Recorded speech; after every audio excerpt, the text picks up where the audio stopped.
Hi, everyone. Thanks for tuning in to DeProgram with Ted Rall and John Kiriakou. It's Tuesday, September 23rd. It's 5 p.m. Eastern Time. We're here Monday through Friday at 5 p.m. Eastern. Nice to see you again, John. How are you doing? Good to see you. It's been a busy day. I'm in Los Angeles all week, and it's just like the 3-hour time difference is a lot. You know, you wake up and you think you're waking up early, and the East Coast already has 3 hours on you. Yeah, I used to live in the San Francisco Bay Area and in LA, and everybody in the East Coast just assumes that the whole country is up with them, and then the West Coasters get their revenge when they call you on the East Coast at like 4:55 their time, right before they kick off work, and it's like, guys, it's 7:55 at night. I don't want to start a 1-hour meeting. What are you doing?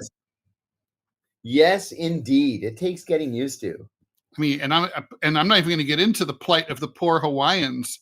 But how do they get anything done? Our apologies to you guys. I think they're just so chill they don't care. All right, lots to talk about. Just before we went on the air, Donald Trump once again flip-flopped on Ukraine, saying now that after he hung out with Zelensky, that he thinks now that with the proper assistance, Russia can be defeated and Ukraine can get back all of its territory that it's lost to Russia in the war. I don't know if that includes Crimea or not. Trump wasn't specific. I would assume that it would. I think I have to ask myself, it's too early for early onset dementia? Are we just talking about, is he Bidening out on us? What's going on here? We also have the Jimmy Kimmel situation, which is getting just stranger and stranger. And of course, this even by the standards of strange Trump speeches, Trump's speech, 1 hour long, was a humdinger. We'll go over that.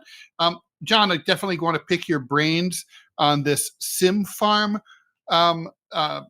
plot that's completely unattributed. We don't know if it was a state actor, if it was a private group, what it was about, what did it have anything to do with the UN. We'll get into the details of this. The Iranians are not going to be allowed to go to Costco while they visit New York for the UN General Assembly. Very sad. Or Sam's Club, I should point out, or BJ's. Really seriously, that's true. And of course, we have to talk about this really stupid Tylenol crap. We talked a little bit about this before the show. I'm looking forward to hearing your take on that, John. And finally, a little good news. Duterte, the former dictator of the Philippines, he's just been slammed with 76 drug war murder charges. The only problem there is that he's probably guilty of a lot more than that. But, hey, whatever you can get is great.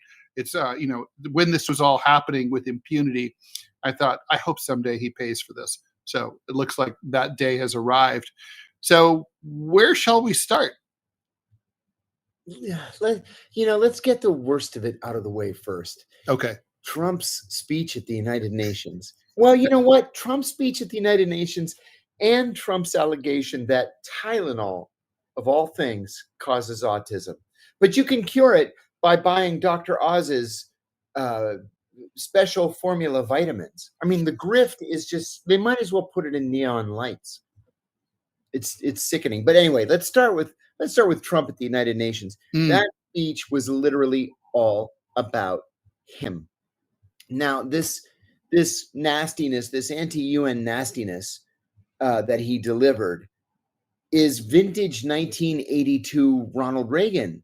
This has all been done before. None of it's new. When I was on Capitol Hill working as a junior staff member, and even before that as an intern in the early 1980s, people would come and give us buttons to put on that said, "Withdraw from the United Nations."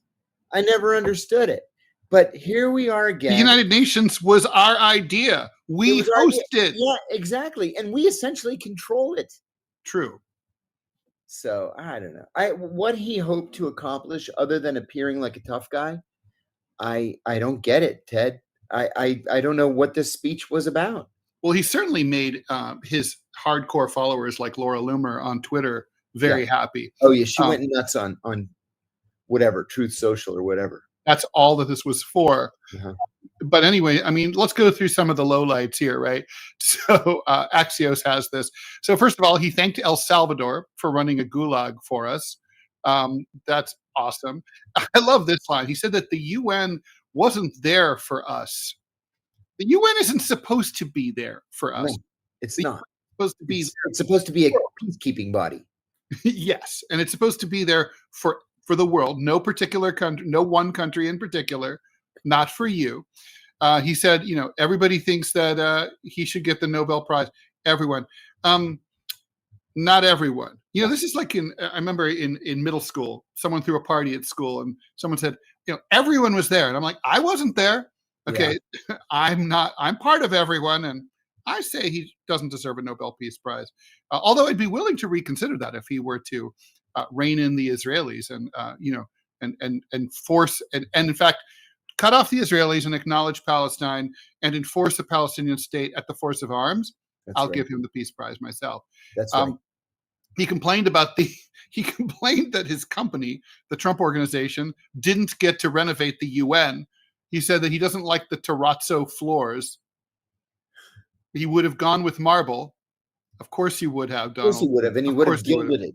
Yeah. Yes, he would. Right. Lots of brass. He said that the mayor of London wants to impose Sharia law in London. I'm not an expert on London city politics, but I'm betting that's not true. He said, your countries are going to hell. You're doing it because you want to be nice. He's talking about green energy. You want to be politically correct. You're destroying your heritage.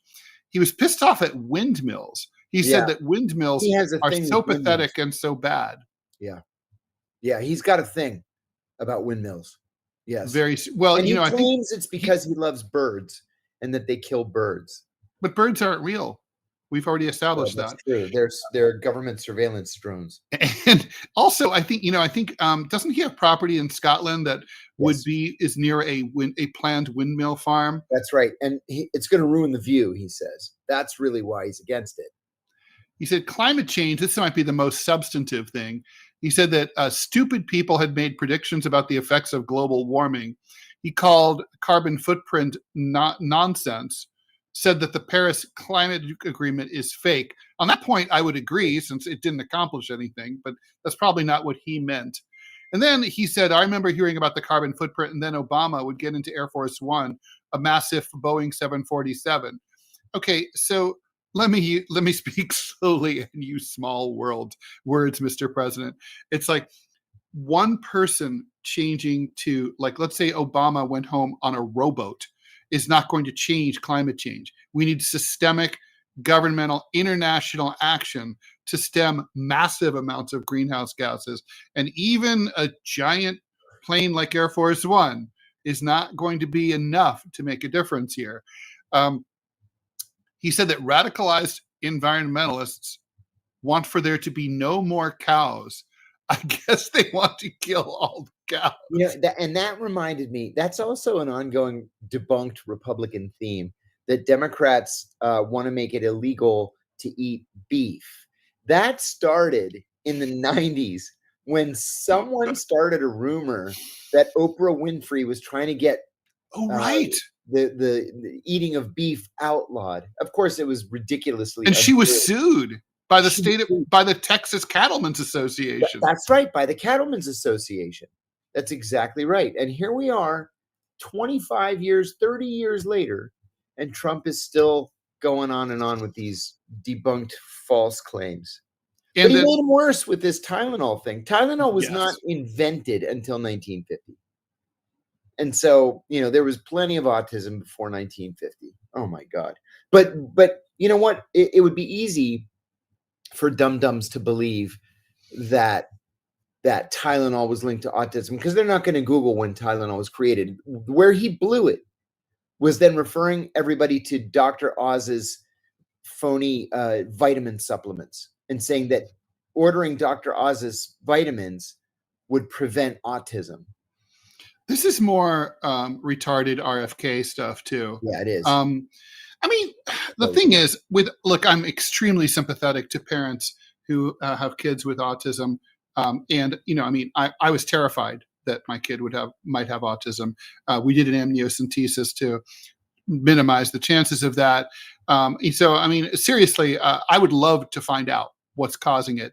But I don't know, and I don't think anyone knows, whether we're just talking about if the increase in reporting reflects an increase in prevalence, or just improved reporting. I mean, I don't think in 1820, if little Timmy was off, I think everyone just said little Timmy is off, and that was it. And nobody, no one was keeping records on this. So we just don't know. There was a little girl in our church when I was a kid. She was maybe 5 years younger than I was, and I remember people just saying she was peculiar.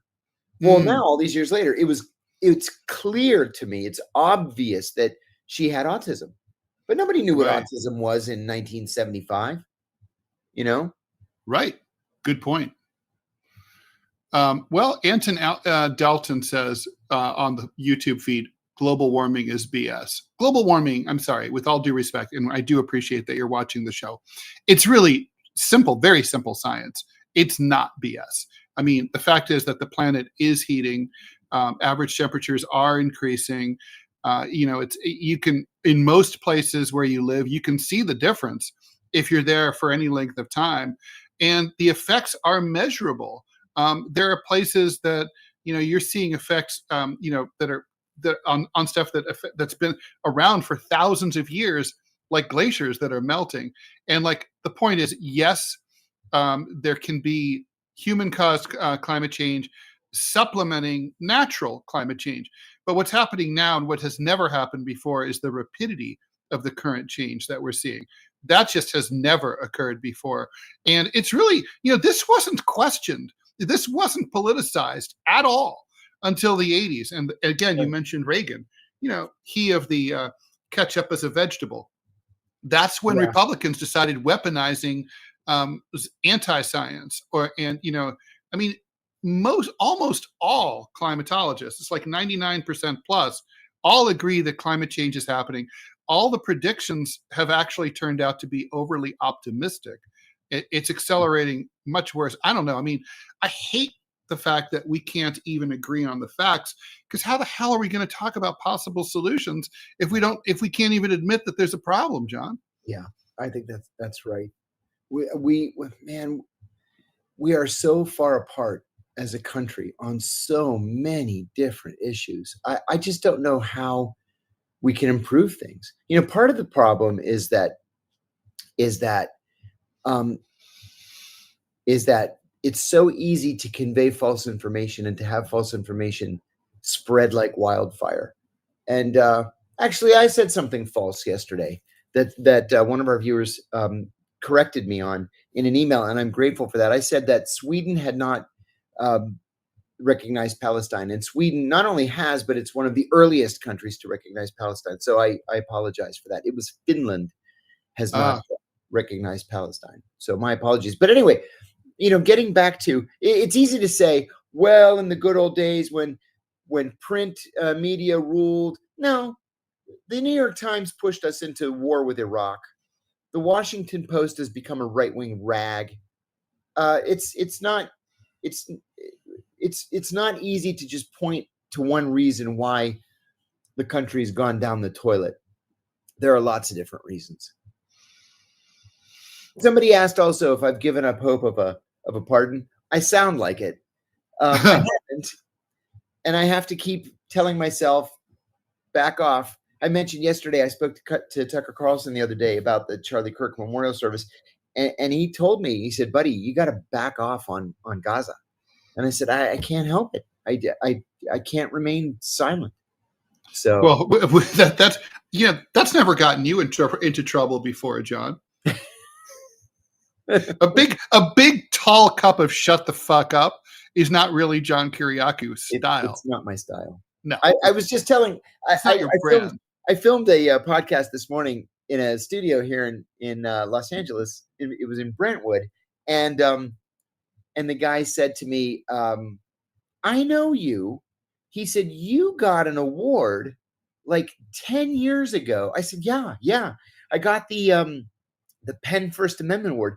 And he said, and then you got in a big fight with Francis Ford Coppola. And I said, yeah. And I called him a fucking asshole, and it made the LA Times. Really? Yeah. I don't know about the Coppola I story. said, I can't help myself. I just can't help myself. What am I going to say? Don't ever change, Sean. Tom Wilcox, that's really funny. He says he remembers me from college, Barnard Cafeteria at Columbia University. Hey, that's cool. I was indeed there. That is true.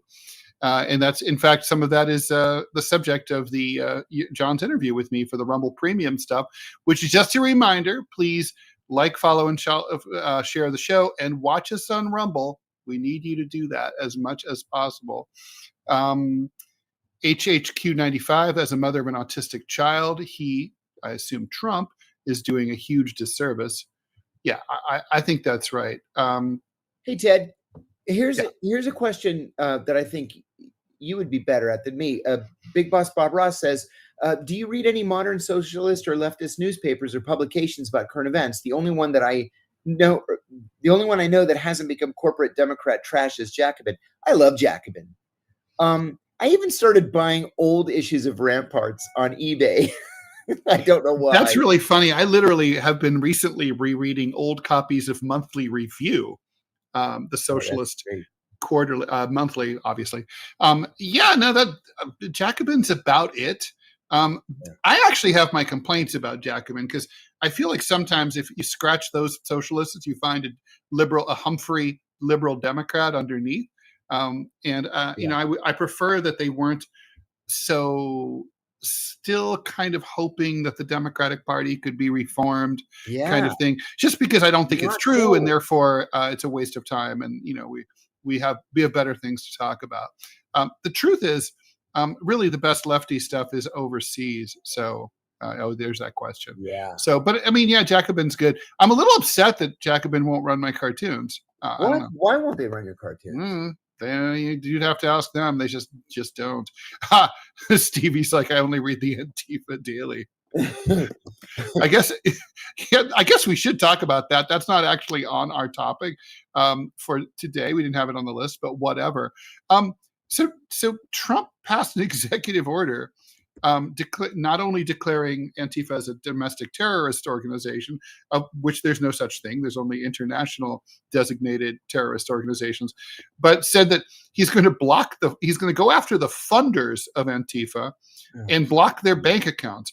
Okay, so again, small words, speaking slowly. Antifa is like ennui and angst. It's an idea. Okay, like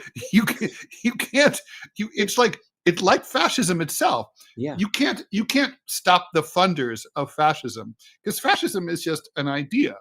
There's no fascism bank account. There's no Antifa bank account. There is, but you wouldn't know that to read X right now. All the MAGA people are going crazy, like, find the people who are funding it, stop them, put them in prison. I'm like, what is wrong with you? Why? I mean, if you want to go after George Soros, at least he exists. Yeah, right. I saw a meme on Facebook yesterday that made me laugh out loud. It had a side-by-side two pictures. On the left, it was a picture of Hitler, and underneath it said "Fa," and on the right, it was a guy storming the beach of Normandy, and it says "Anti-Fa." You choose. And it's true. First of all, Antifa is an idea. It's not a club. You don't get a membership card when you join. You don't get put on the Antifa magazine monthly mailing list. Which I would read religiously. I would too. But to think that, first of all, nobody funds Antifa unless somebody throws in $20 for printing flyers or whatever. But this is just another MAGA red herring that's going to come to nothing. Rebellious Rainbow Unicorn. I don't know what you mean by none of my comments are being accepted. Do you mean being chat? Posted, or do you mean like being discussed? DFC91 John wants to know if you watched Tucker's new 9/11 documentary. I did, and I was just talking to a friend about it less than an hour ago. He had an FBI guy on. See, now this is what I like to see.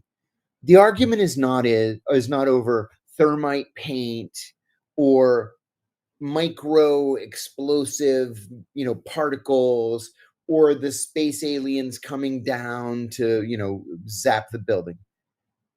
The point of Tucker's interview with this FBI agent was that we knew Al Qaeda was going to attack us. We knew the identities of the hijackers, but CIA and FBI refused to cooperate with one another. And the White House was so obsessed with China that they didn't even allow discussion of a potential attack by Al Qaeda. I got to say, whether you like Tucker or hate Tucker, lately he's been coming out with stuff that it's very difficult for me to disagree with. It's because he doesn't answer to anybody anymore. That makes sense. I mean, I did not see the documentary, so I can't speak to it at all. You'd like it. Okay. I will check it out. Well, should we talk about this? I mean, I really want to talk about this SIM thing. It's really, really bizarre. So for people who haven't following it, basically, this strikes me as very vague. I'm just going to read from CBS News, which I assume picked this up from a wire service. But the Secret Service says it has disrupted a sprawling telecom network here in the New York tri-state area, not in New York, but as close as 35 minutes away, that it says posed a denial of service disruption threat to all of the New York phone systems, which would have really sucked because we might not have been able to do the show today, or at least I would not have been able to. And as a possible threat to the UN General Assembly, they say that they found active SIM farms, as in SIM cards, at abandoned apartment buildings at more than 5 sites. In total, they discovered 300 servers with 100,000 cards, enabling encrypted anonymous communication that are capable of sending up to 30 million texts per minute. They said that servers were so powerful they could have disabled cell phone towers and launched distributed denial of services attacks that would have blocked even 911 services. One official briefed on the investigation said that this could text the entire country within 12 minutes. It's well organized and well funded. We can't share which officials were targeted, but as the investigation continues, we expect that we will find more officials once we get through the data. They said that this was used for communication between foreign state actors and individuals known to U.S. law enforcement, including crime gangs, drug cartels, human trafficking rings, and my cat Clovis. I mean, it's bizarre because it's like, I don't even know why they announced this, because they're not telling us. They're telling us sort of what. They're not telling us who, and they really don't seem to know why. I guess I might have sat on this a little longer before calling this press conference if I were them. I mean, what's going on here? I mean, is what they're saying even plausible? I mean, we got to speculate. All I can think, Ted, is that this is the Chinese. This is one of the things that the Chinese are very, very good at. They're very patient. They rely heavily on tech. And we know that they have been buying up land around U.S. military bases in odd places like North Dakota or Nebraska. And then they're building like server farms, for example, which is likely a cover. But they're really good at it. They're really patient. And I think that's exactly what we're seeing here. So is the goal to basically have infrastructure in place that if the time came and there were a cyber war or a hot war, they could flip a switch and just turn us off? Yes, exactly right. That's exactly what it's for. And see, this shows you too how much better other countries' intelligence services are than ours at long-term planning. So how do you think this? How do you think this was found? I mean, do you think that Do you think that the U.S. maybe satellite scans for the signals and found this like a cluster of signals all in these 5 locations, or or maybe the power bill was crazy at these abandoned sites? I know that's how they find meth labs. Is from the power bills it's are from crazy. The power. Yeah, it's from the power. In fact, in Afghanistan, there was a brigadier general that I was working with, and he showed me a satellite photo of Afghanistan, of rural Afghanistan at night. And there were these little pinpricks of light all over the place. And he said, every one of those is a meth lab. It gets really, really hot when you make meth. And it gets hot in those little huts to the point where the satellites can read the heat. This may have been it. It may have been another thing. Look, somebody's got to be hired to, sweep the place and mop the floors, and change the air filters and stuff. And maybe somebody just said, what is this place anyway? And then reported it. But then they might be, so then would the Chinese typically work with, drug dealers and, syndicate criminals here in the United States? That's what the article is claiming. Well, there was an issue in New York 2 years ago where that's exactly what they were doing. They were working with criminal gangs. They happen, of course, to be Chinese criminal gangs. And the idea was that these criminal gangs were helping them locate Chinese and Chinese Americans in America who were anti-Chinese government. And they would just, knock on the door. And when these people answered the door, give them a good beating, or harass them, or threaten them, or tell them you have to come back to China or we're going to kill your family. And they go back to China and they're imprisoned. There's all kinds of bad shit going on. It's not just our government. The General Assembly thing probably was just a coincidence of timing. I'm almost positive that it was a coincidence. Yeah. I mean, because what would be the motive of shutting down that would expose them, right? Yes, it would expose them, right? So you would think that they would be especially quiet during a major event like the UN General Assembly. It's such a bizarre plot. Do you think we're going to hear more, or is this going to be just one of those? Do you think, the United States will summon the Chinese ambassador and complain? Probably. And then what happens? I've actually been in meetings where the U.S. ambassador is called in and read the riot act, and his job is to stand there and act as innocent as he possibly can and just say, I don't know what you're talking about. That guy that was arrested, he was not a CIA officer under deep cover. He was just some guy. And so I'm sorry if you're upset. I'm sorry if you feel that your sovereignty has been violated, but that's just not our guy. And then secretly, the station chief will go to the head of the local service and say, all right, you made your point. Give me my guy back. And then they turn him over. Kyle Carpenter is asking, I work as an engineer for telecom development in the U.S. Should I be concerned that our projects are being used, hijacked by foreign intelligence? I would say you should be worried that the Chinese and maybe the Russians and definitely the Israelis are trying to infiltrate your workplace. Yeah. Oh, UXXX. He thinks, I like the way he thinks. If this was Israel and not Russia or China, would we ever hear about this story again? Or do we ever hear about this story again? Yeah, that's a good question. If it was Israel, no, we'll never hear this story again. It's just going to go away. They'll just pretend like it never happened. Pasta Chef wants, this is a question for you. This is pertinent to what you and I were talking about earlier. John, are you still meeting the president of Iran? Actually, no. For a couple of reasons. Well, first of all, it was supposed to be tonight, the 23rd. I got an email from the Iranian mission to the United Nations saying that there was a delay in the State Department issuing a visa to President Pezeshkian. So he's arriving tomorrow, and he is not meeting with American peace activists anymore. There were supposed to be the 6 of us. And instead, he's going to meet with a small group of Iranian Americans on Friday evening.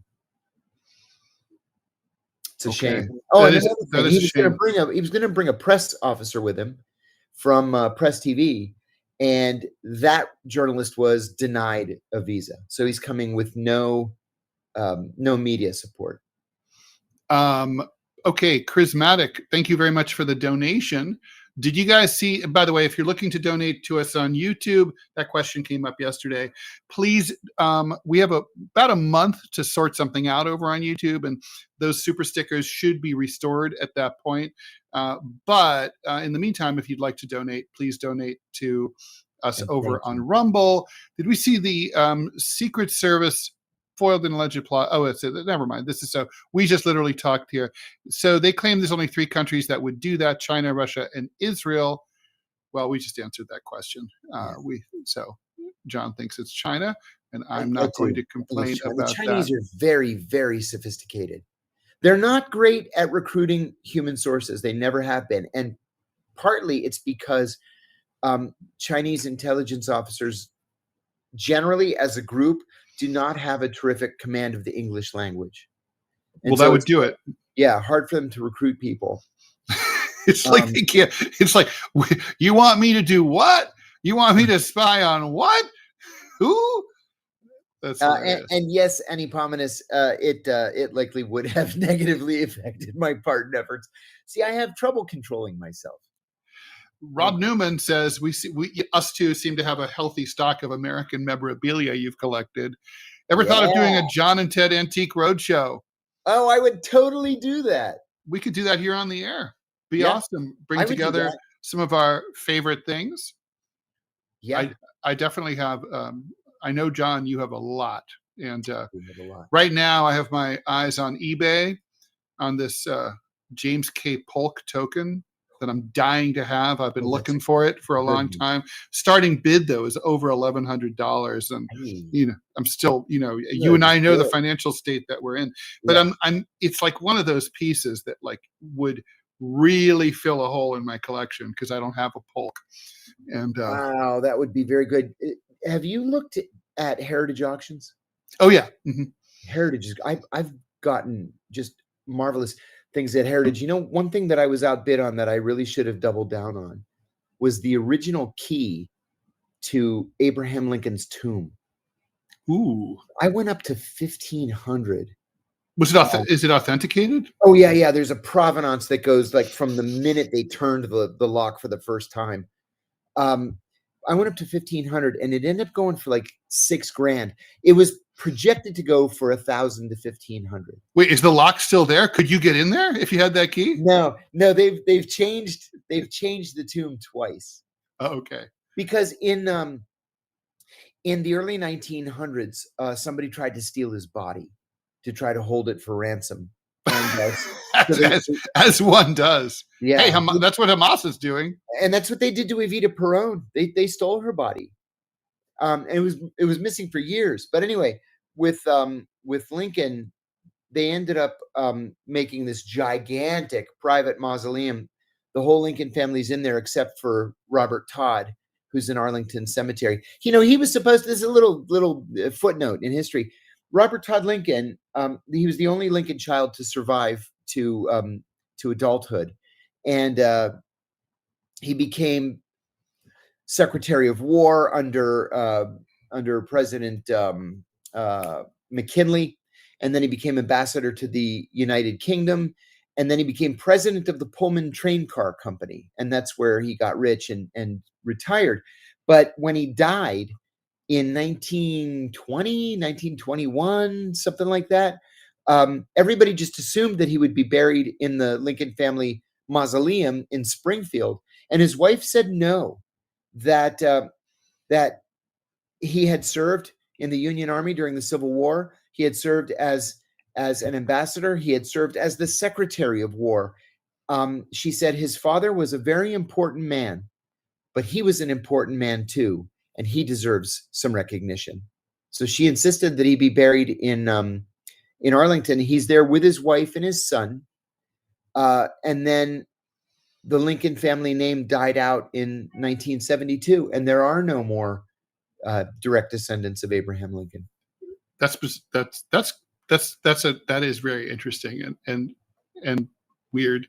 Yeah. Okay, all right. So, and any Pomenos wants to know what's a good way to get into vintage collecting, especially for a beginner. Oh yeah, what a great any recommended resources? Yes, and yes. So listen, I think Ted's going to agree. It's all about provenance. Mm-hmm. All of it. Provenance is where you can list the ownership from the time it was first made or first bought or first conceived or whatever. You can trace that ownership right down to the point where it comes into your possession. For example, I have 3 of, people are going to think I'm weird. I have 3 of Abraham Lincoln's strands of hair. Mm. Did I mention this the other day on the I don't show? think so. No. Well, I have 3 strands of Lincoln's hair, and it's not exciting hair like, that from you could clone him. You could give it to Colossal and have him brought back like the dodo bird. It doesn't include the roots. Oh. And the reason it doesn't include the roots is, today when we see somebody famous, we want to take a selfie together. Mm. And for the previous 100 years, we would see somebody famous and we would want to get their autograph. Well, in the 19th century, people collected hair from important people. And so, especially like royal family members or famous stage actors or politicians, people would write them letters and say, dear Mr. Lincoln, may I have some of your hair for my collection? So when famous people would go to get haircuts, the barber would collect the hair and give it to them in a bag. And anytime somebody would write a letter, a fan letter, you take a few strands out, you put it in the envelope and say, oh, you asked me for my hair, here it is. And loved ones often kept a lock of hair in a locket. Yes. Yeah. Mm-hmm. Yes. And so it's all about provenance. Now, the hair that I have was given to the daughter of the governor of Indiana. The governor was a friend of Lincoln's, and his daughter was like a fangirl. And so she gave it to her daughter, and that daughter gave it to her son, and it went down through his family. And then in the 1950s, it was sold to this guy who was like the preeminent, most prolific Lincoln collector that ever existed. Half of what's on the market now once belonged to him. He cataloged the provenance of everything he had. And then when he died, his wife put it on sale, and I bought it at auction. That's cool, though. I agree completely with one of the more recent comments. Elysia something said it's all about like collecting stuff that you really know about. Yes. And just and do that. Hold on. Start out with collecting only one thing and research everything on that item. That's correct. I think that's exactly right. I mean, so basically, you also have to be prepared to get ripped off a little bit. So, political buttons and tokens are my thing, particularly national, but not exclusively national races. And what happens is after a while, you start to notice certain things. Like, for example, if a pin from the 19 teens and 20s is over half an inch in diameter, be suspicious, because most people didn't wear big pins back then. They didn't make big pins. They were super small, like a quarter of an inch, sometimes just even smaller than that. Like the size of a dime. A big one would be the size of a nickel. Yeah. So, like, for example, this is the Dr. Swallow, 1896. He ran as the Prohibition Party candidate for governor of New York. That's a keeper, man. It's cool, right? Look at that magnificent beard, right? Oh, and by the way, let me interrupt you for a second. I found your Eugene V. Debs statue currently on sale on eBay. Starting bid $500. Nice. So far, that's a good investment. Eugene Debs stuff is very collectible, ironically, considering his politics. I have like about 6 Eugene Debs pinbacks that are authentic, and you start to notice certain things, just like the construction of the pins. But you do get ripped off. You're going to buy a few things, and you're going to be like, "Ah, shit, this is fake." And if you paid a lot for it, you should return it and complain and stuff. But you will just start to notice the patterns. You can buy books, you can research, but I think also when you know the stories and the history, when like a lot about the topic you're interested in, it matters. So, for example, someone in the chat said that they had some Osama bin Laden ephemera. When I was in the northern areas in northern Pakistan in 2001, I bought like an Osama bin Laden T-shirt from an Al Qaeda recruiting office. It was in the window. I had to have it. Now, of course, obviously, like let's say I'm selling that to someone, like they have to. First of all, there's provenance. They know I was there. Yes. I can prove I was there. I have photographs of myself there at the time. But also, you wouldn't expect a high quality silk screen because it's fucking northern Pakistan, right? So like you're just looking. So it's kind of like there's certain things that you want to, and you're going to look at like who made the T-shirt. It's just like little details like that. But it's a a lot of these hobbies are super fun because they tell, like Lincoln's hairs. It's the story. It's not about fucking hairs. It's about it's Abe Lincoln, and then like why do you have his hairs, and how did they get there? That's what makes it so fascinating. Yeah, I couldn't agree more. I just love it. They're almost like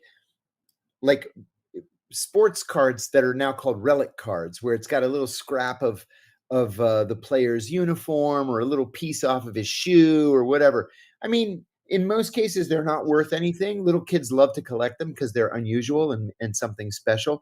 But there are some of them that you're like, no, I saw one the other day. It was for sale for $5,000, and it included just a little scrap, like I'm going to say a 1/2 inch by a 1/2 inch from Babe Ruth's uniform, and it was accompanied by a picture of Babe Ruth in the uniform.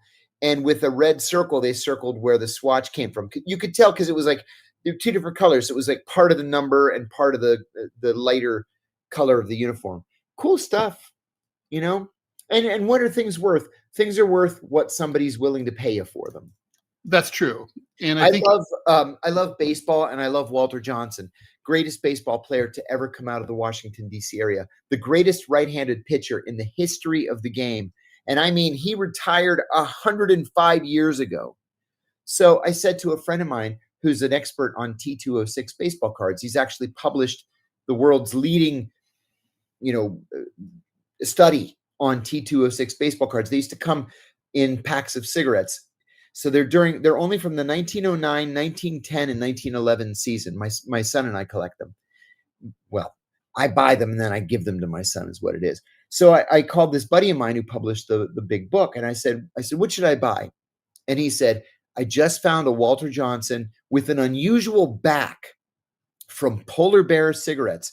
Most of the backs were from Piedmont cigarettes. So Polar Bears are unusual. I said, how much is it? He said, $665. I said, I'll take it. So I Venmo'd him $665. That was like just as COVID was hitting. And then he called me 2-3 weeks ago and he offered me $3,000 for it. It's this big. It's just a baseball card. And it's not even in very good condition. But stuff is worth what somebody is willing. Well, it's like the James K. Polk thing that I'm after. Exactly. It's small. I mean, it's the size of a dime. And, it's just, they call it a shell token. And it's got the little picture, little stamp of his vice presidential running mate, or his vice president, I should say, not his running mate, Dallas. And it's very, very cool. And James K. Polk was a very cool, underrated president. Yeah. So there's that story too. One of those. All right.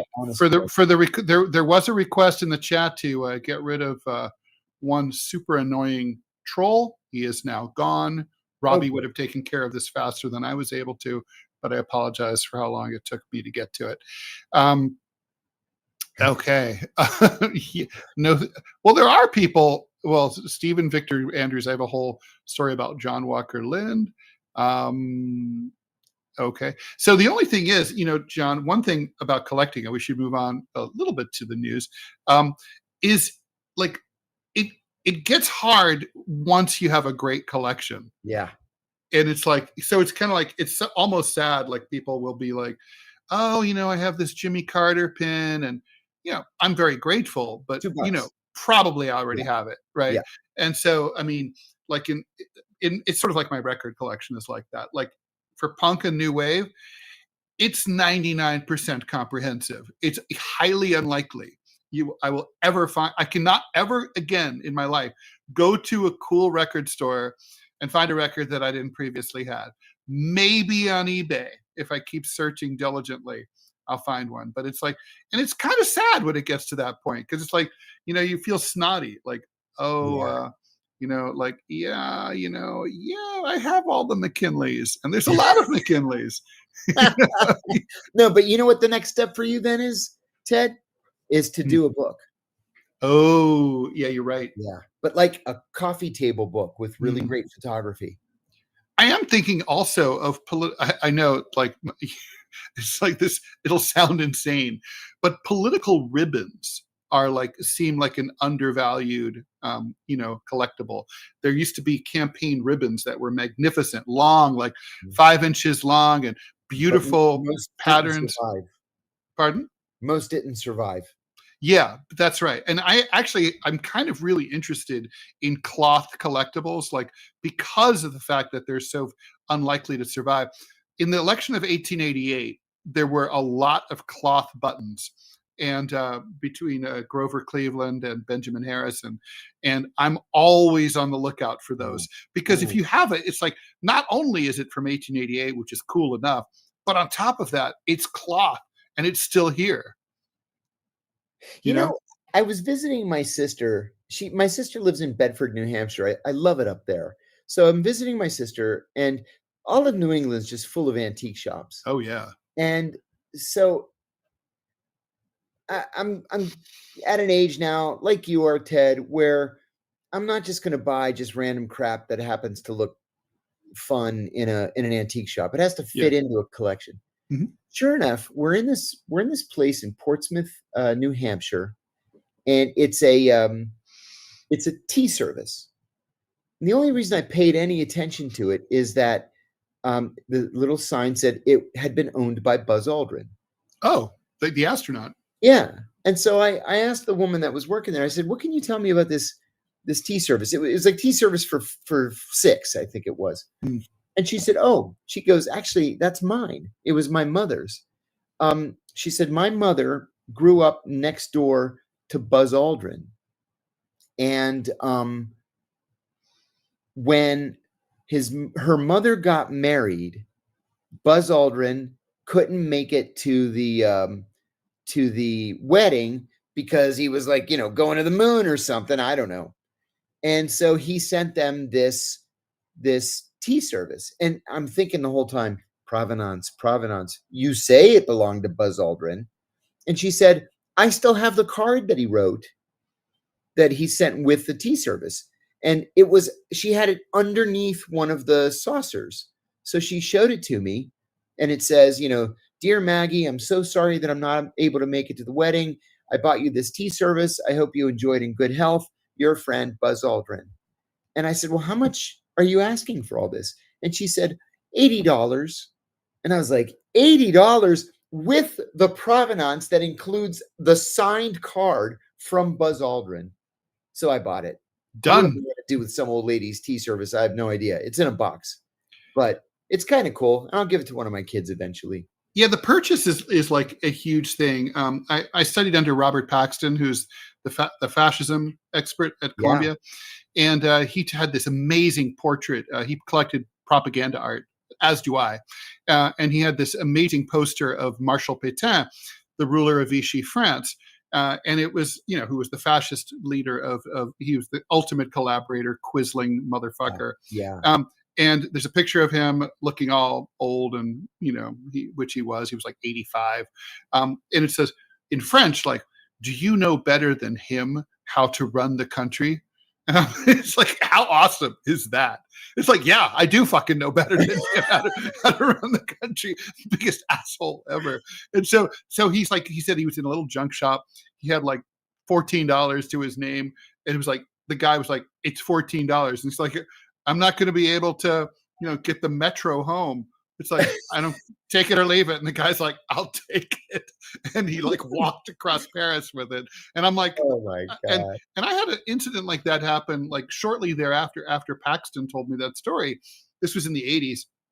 I'm in Lower Manhattan in this little junk shop. It was called Our Lady of Shinbone Alley. It was right next to the old Tower Records on Shinbone Alley. If you're a real New Yorker, you know where that is. It's between Broadway and Lafayette, down in the Village. And anyway, it was this old dude. Like it was like esoteric junk shop. There were LPs, there were old dolls.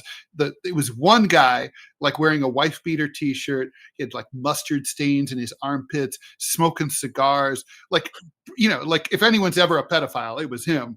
And like just a gross dude. And he's like, "What are you looking for?" And I'm like, "Oh, you know, I like political buttons." He's like, "I don't have any of those. Anything else?" I'm like, "Yeah, I like political cartoons." He goes, "Well, I got these." And he pulls out this box and he pulls it out. He goes, $8, take them all. And so I opened it up and they're heavy. And I knew immediately, like, so this is literally my retirement fund. They were Thomas Nast originals from Harper's. There's 54 of them. 54 of them. And they're all from Harper's. And I at first I was like, wait, are these like are these prints? It's like, and I was like, I know, yeah, I'm a political cartoonist. I know originals. And it was like, this is original artwork and in beautiful condition. He's like, take it all, $8. Yeah, $8. And I was a poor college student, and I literally had $8.15 on me. And I'm like, well, I'm not going to like Paxton. I was like, I'm not going to be able to take the subway home, and I didn't feel comfortable about jumping the turnstile because like I'd lose my NASs, right? Yeah. So yeah. So he's like, you know, okay, well, take it or leave it. So it was in the East Village. I was attending Columbia, and it was raining. So I asked him for a bag and a plastic bag. I wrapped it all up and I carried these heavy fucking things all the way from 8th Street to 116th Street, from the east side to the west side. It was like, it took 3 or 4 hours to get home. By the time I got home, I was miserable, smelled bad, but I was like, I gotta have these. And I've kept them through thick and thin. And, you know, I'm really glad that I did because they're worth a lot of money now. Man, that is fantastic. They've got to be worth a ton of money. Yeah, I mean they typically go for about $100,000 or $120,000 each, so it's a lot of money. Yeah, they're safe and sound. Don't break into my house. I don't have them in my house. You know? Wow, good for you. That's. But it's like I've always said, it was my retirement plan.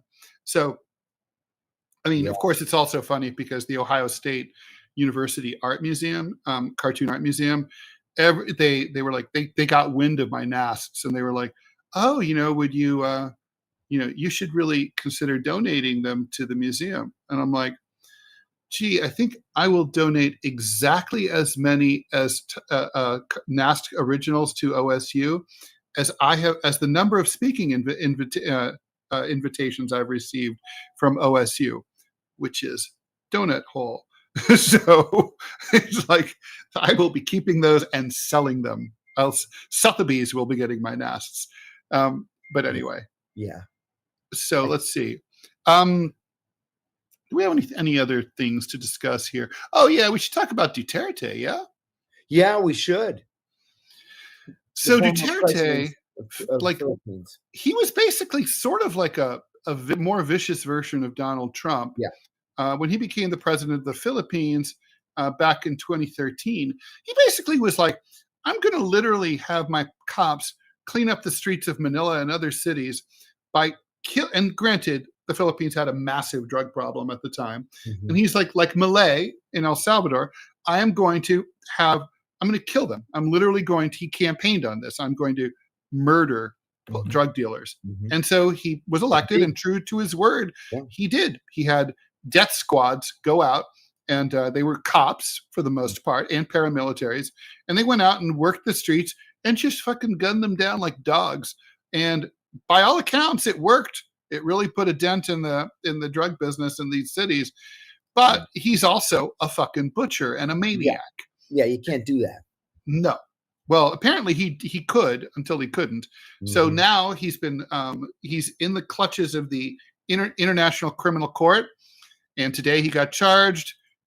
He is currently facing charges for 76 murders. My only regret is that he's not bunking with Bibi. Yeah, seriously, I have to agree. Yeah, Bibi's been charged, but he'll never face the music. No, Not he a won't. chance. Mm-mm. I am pleasantly surprised that the Filipinos would actually put cuffs on him and put him on a plane and send him to The Hague. That was a surprise to me. Me But that's too. exactly what they did.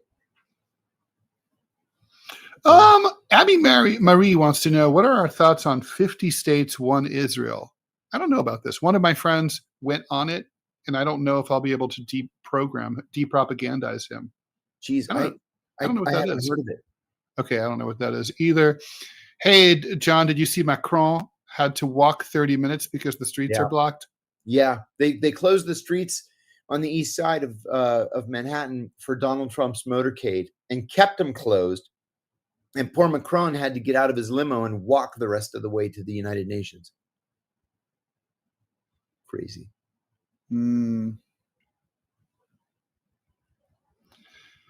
Okay, it looks like I have some more blocking to do. It's boring. It's boring. I'll take care of that. Here we go. You can't stop me. Incorrect. Wrong. Who was that? Allah. Hey, Andrew Bustamante, welcome. Andrew is a CIA officer. We've talked about him a number of times, and he and I had a nice debate on the Danny Jones show, year and a half, 2 years ago. Great. Okay. All right. It's so funny. Everybody's coming in. So let's see. Have we ever seen the Sicario films? I don't know what the Sicario films are, so I'm going to assume I did not see them. I apologize. I don't know either. All right. Widow Butta. Are there jobs in the CIA for people with microbiology degrees? Absolutely, yes. There is room in the CIA for people with any degree. I tell a story that on my very first day in the agency, when we're in the bubble, the CIA auditorium, getting our briefings from insurance and security and everybody. I was sitting next to two people, a guy on my left and a woman on my right, and I asked them where they had come from. The woman had just graduated from the Falls Church, Virginia Academy of Beauty, and they made her into a master disguise maker. And the guy on my left had been a cartoonist in the school paper, and they turned him into a master forger. So if you've got either a specialty or the ability to develop a specialty, yeah, there's room for you. Sure. I used to have a great interest in counterfeiting. I didn't do it, but I did have a little business as a forger when I was in middle school and high school. I basically would forge excuse notes so that my classmates could get out of school and take a sick day. So the business was pretty sophisticated. I'd have them collect copies of their parents' letterhead and stationery. I'd keep them on file. I'd have them secure copies, Xerox copies, or copies of their handwriting. And then when the note was needed, please excuse John. John was out yesterday with the flu. He will be back tomorrow. He will make up his homework. And these letters, I got to say, were so good that they always passed muster. And on more than one occasion, the parent literally much later was asked about it. And it was like, well, that is me. That is my writing. And that is my paper. So, yeah, I must have written it. Ted, you and I, the last night is saying that we changed our positions on the Charlie Kirk assassination. Oh, wow. So really? How so? I don't think that I changed my position. Yeah, the last night says, John, is there any chance you can address the total 180 opinion from your latest Deep Focus podcast concerning the Charlie Kirk incident, then yesterday both you guys really had some bad comments. I've been a fan.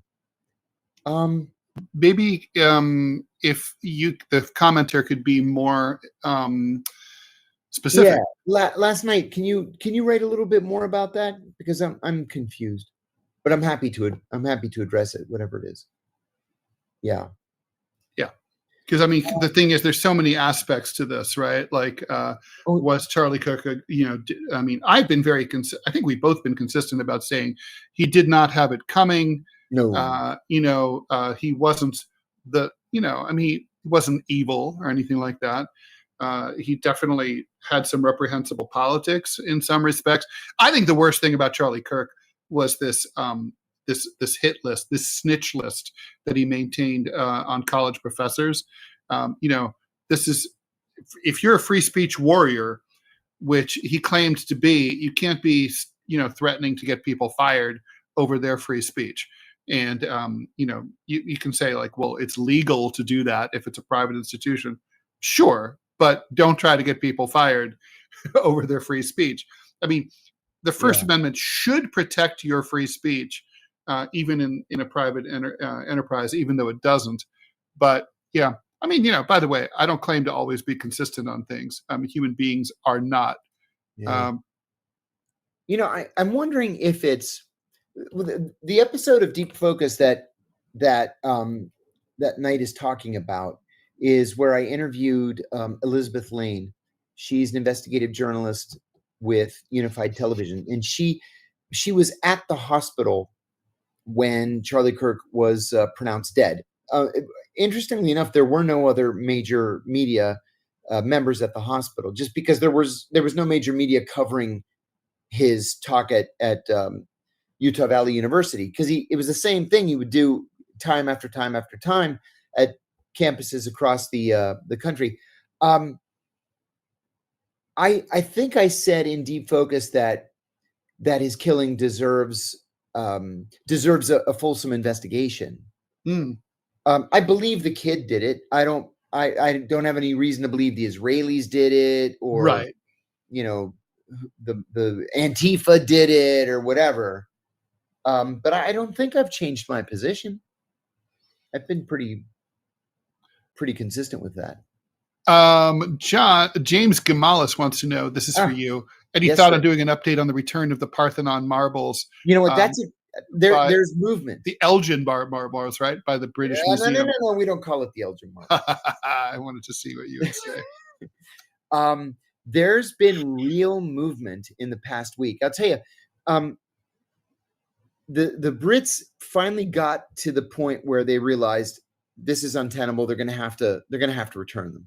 So the idea from the British side was that they'll send them back to Greece as a permanent loan.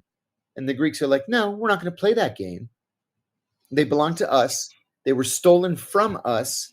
They are a major part of our national patrimony. We want them back free and clear. And Greece has a beautiful museum, because the Brits' argument used to be like, oh well, the Greeks are dorks, they don't have a place to put them, we keep them nice and air conditioned, everything's cool. It's like, but I'll tell you what, the Acropolis Museum is way better than the British Museum in terms of physical plant. This is an A-list, like globally ranked museum. It's the British Museum is like a musty old. It's an old school place. Yeah. So just over the past week, reports have leaked out that the Brits are preparing to give them back because of a previously scheduled renovation of the room at the British Museum where the marbles are kept. And so the idea would be that they would say they're loaning the marbles to the Greeks and then never ask for them back. And then the Greeks would say, oh, the British returned the Parthenon marbles, so everybody's happy now. We've never been this close. Well, I hope honestly, it is way fucking overdue. Yeah. All right, we should probably wrap up with Jimmy Kimmel. So Jimmy Kimmel, the ABC kicked him off the air. I think we all assumed it was going to be permanent, because usually whenever a show is suspended, it never comes back. But Obviously, there was a lot of blowback. A lot of Yeah. stars Yeah. said they would not work with Disney or ABC anymore if this went through. There were discussions over the weekend, and adding to the complexity, right? It's like ABC affiliates are their own company. There's Sinclair, there's Nexstar. So Nexstar, and I'm not sure where Sinclair is standing, but Nexstar is saying we're not going to air it. So Yeah. basically, depending on which city you're in, Jimmy will either be on your local ABC affiliate like nothing ever happened, or he'll be somewhere else like randomly, or he won't be anywhere at all, and you'll have to like watch him online if you're interested. I think this is a overall. I mean, without the Nexstar and Sinclair stuff, this would be undoubtedly a loss for Donald Trump in terms of his prestige, Yes. and it would be a win for the First Amendment. But it's a little more mixed and muddled because of this situation with the distributors. Yeah, I think that's right. Trump declared victory on this last week. That Jimmy Kimmel's gone. Next one is going to be, I forget who he said. Yeah. And Fallon, all the Jimmys. That's right. Fallon, like anybody cares about Jimmy Fallon. So my brother's wife, I'm staying in their home right now. My brother's wife is the director of animation at Disney. And so she picks up all kinds of great scuttlebutt at Disney. And she came back yesterday and said that, well, there were 2 points that she made. Number one, everybody is absolutely furious with Bob Iger, the CEO of Disney, because he buckled again. He buckled when ABC, which Disney owns, agreed to pay that $18 million defamation payment to Donald Trump. And then he buckled again by suspending Jimmy Kimmel. So number one, people want Iger to go, which he should for other reasons too. The other thing is that as a standard part of the agreement that Disney ABC has with local affiliates, if there's a show that local affiliates don't want to run, as we're seeing now with Kimmel, ABC has the right to give the show to affiliates of other networks in those markets. So you and I could watch Kimmel on ABC tonight, but he might be on NBC in Tuscaloosa, and he might be on CBS in Mobile, and he might be on Fox, somewhere else.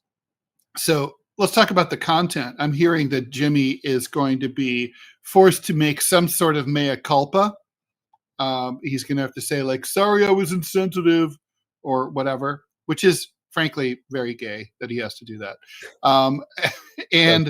But anyway, I mean, I kind of get it. It's a lot of money and he wants to keep getting it. As Jordan points out, Sinclair not only wants an apology, but a donation for Turning Point USA before letting Jimmy on. I don't think Jimmy can possibly agree to that, right? Yeah, I agree with you. Yeah. So yeah, I this is really going to be the tell as to where late night television goes after this. I watched what's his face on HBO last night, the British guy, and he was just dropping F-bombs every fourth or fifth word, and like daring the administration, daring the FCC to do something about it. So I don't know. I think we're seeing a little bit of a tempest in the teapot here. It's going to be fun to watch in the coming couple of weeks. Hey, the sassier, the better. Yeah, I agree. I love this. The average age of broadcast TV watchers is 65, says Stephen Victor Andrews. I'm not even going to check that because that sounds right to me. I used to say this is kind of like the statistic we used to have about print newspaper readers. And it was like the average age of a print newspaper reader kept increasing 1 year every year. And I was like, well, eventually the average newspaper reader will be dead. Yeah, that's right. That's right. Yeah. Yeah, that's true. Oh, we'll see. Tell you the truth, John Oliver. Yeah, that's right. That's John Oliver. I appreciate that. I stopped watching late night TV when Leno finished. I never liked Jimmy Kimmel. Thank you very much for that. I always liked Jimmy Kimmel. I never liked Jimmy Fallon because he always laughs at his own jokes. Drives me crazy. I hate that too. I like Kimmel only because he seems like a nice guy. But otherwise, I don't know. I just don't pay any attention anymore. can't be all bad. He dated Sarah Silverman. That's right. And she's fun. She's cute. All right. So with that, I think we will just leave it there. You're watching DeProgram. We are here Monday through Friday, 5 p.m. Eastern time. Please like, follow, and share the show. Don't forget to watch us over on Rumble. Buy our books. You can just, if you forget what the titles are, just go to, just Google John Kiriakou and Amazon. Just Google Ted Rall and Amazon, or go to our respective websites. I sell signed copies of my books. I don't know if you do, John. I am very happy to. Okay, there you go. By the way, I'm going to have a big sale I've been doing a lot of cleaning. I have tons of back issues of my old books, and I'm like, I want these out, and I think I'm going to sort of start I'll do it on the show, but I think I'm going to be like, hey, you want 5 of my books for, a song, I'll ship them to you. So if people are interested in that, I'm just putting it out there. Keep your shekels ready. All right, guys, we'll see you back here. Oh, by the way, a little housekeeping. Starting next week, John's on a secret, undisclosed location, and we are going to be doing this in the morning for 3 weeks. So we will be here, I guess, at 9 a.m. Eastern time for the next 3 weeks, starting Monday. But tomorrow, the rest of this week. Let's start it on Wednesday. I got my flight details today, and I'm going to leave early Tuesday morning. So I won't be on the show next Tuesday, but I will Wednesday, and we're going to start doing it in the morning. So Tuesday I'll do it with Robbie or someone else, or with a guest host, or we'll just take Tuesday off. People can chime in with their preferences in the chats tomorrow, or now, whatever. Let us know. Would you rather have a Johnless show or no show? Up to you guys. Anyway, we'll be back 5 p.m. Eastern time tomorrow. Thanks very much, and see you later.